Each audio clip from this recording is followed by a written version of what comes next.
All right, have you ever thought about this? What could you learn about the entire planet just by looking at a single day? Well, that's exactly what we're going to do. We're going to freeze time on one specific day, February 10th, 2026, and really dig in to see what that one 24-hour cycle tells us about, the forces shaping our world. So what does a random Tuesday in the not-so-distant future actually look like? Well, we're going to look at everything. The big political chess matches, some really surprising economic bets, and of course, the raw human drama of athletic competition. And by the end, we're going to piece together this fascinating picture of just how interconnected our world really is. Okay, first up, the great power game. We're talking high-stakes global politics. And on this particular Tuesday, you had world leaders basically walking a tightrope. They were juggling these super delicate negotiations while dealing with intense pressure, not just from other countries, but from right inside their own borders. And this just captures the day's diplomatic split screen perfectly. I mean, look at this. On one side, you got the US and Canada, and a huge bridge project is being held up, used like a bargaining chip in a money dispute. But then on the other side of the world, you have these historic rivals, China and India, actually sitting down and finding common ground through dialogue. It's just a wild contrast in how to handle things, right?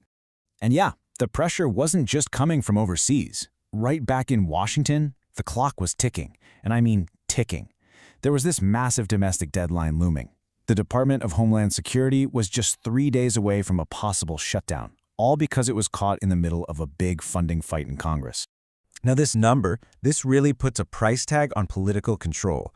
Over in Iran, protests about living conditions were hitting their 6th day. And how did the government respond? With an internet blackout. But this wasn't just about silencing people. No way.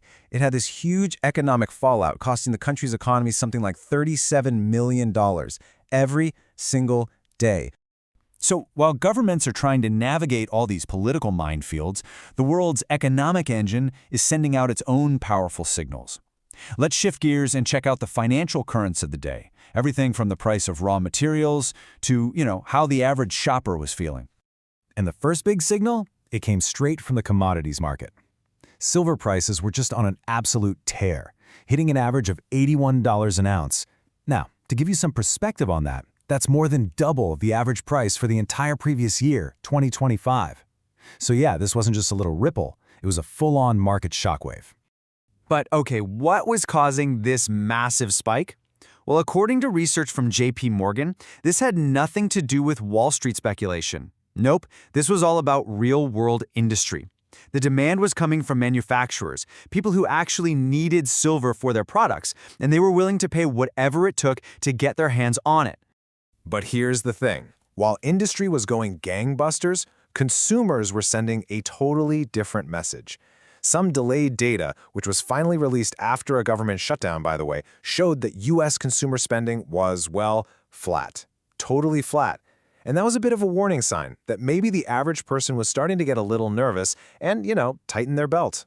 And yet, even with those warning signs floating around, some companies were making absolutely massive bets on the future. Case in point, the pharmaceutical giant Eli Lilly. They were moving ahead with plans for this colossal new campus down in Alabama. We're talking 750,000 square feet. That is huge. And this wasn't just about real estate. Not at all. This was a $6 billion investment that was going to create 450 new, high-paying jobs. I mean, that is a massive vote of confidence in where the pharmaceutical industry is headed. All right, now let's step away from the world of politics and finance for a minute, because a whole other kind of drama was playing out. Over on the snow and ice in Italy, the 2026 Winter Olympics were in full swing, and boy, were they delivering stories of pure human triumph and absolute heartbreak. Day 4 of the games was just electric. You had the U.S. women's hockey team absolutely crushing their rivals, Canada, in a 5-0 shutout. Then in cross-country skiing, Ben Ogden snagged a historic silver for the U.S. And Slovenia, they just soared to gold, continuing to totally dominate in ski jumping. But maybe the brightest spotlight of the day was on the American figure skater Ilya Malinin. I mean, they call him the quad god for a reason.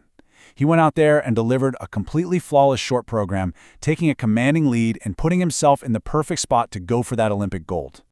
But the Olympics can be just as cruel as they are glorious. And the day also brought a just devastating blow for skiing legend Lindsey Vonn. Her amazing comeback story was cut short, a fractured tibia during the downhill final. It's just a brutal reminder of the razor's edge these athletes are on every single time. Okay, for our final section, I want us to pull the lens way back. Because underneath all these headlines about politics and money and sports, there was another, much bigger story unfolding on February 10th. And it's one with consequences that could honestly overshadow everything else we've just talked about. And to really get this warning, we first have to wrap our heads around this idea, climate tipping points. Now, these aren't just slow, gradual changes, they're thresholds. And once you cross one, the climate system can change in a huge, dramatic way. And a lot of the time, it's irreversible.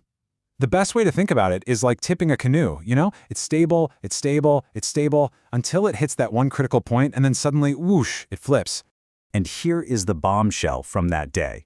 The World Economic Forum put out a report, and it basically warned that our entire global financial system is, well, it's essentially ignoring this threat. The economic models we all use to figure out financial risk, they are completely blind to the catastrophic cost of crossing these climate tipping points. And listen, this wasn't some abstract theoretical warning. This report was released right after some very real-world events. It came on the heels of a month of just record-shattering heat waves in Australia, and it followed these devastating wildfires that had just ripped through Chile. So the context, it made the message absolutely impossible to ignore. And all of this leaves us with one final big question. You know, when we take a snapshot of this one day, February 10th, 2026, we see a world that's totally consumed by border disputes, economic reports, and Olympic contests. But in a world that is so full of these loud, urgent daily headlines, are we actually seeing the biggest story of all?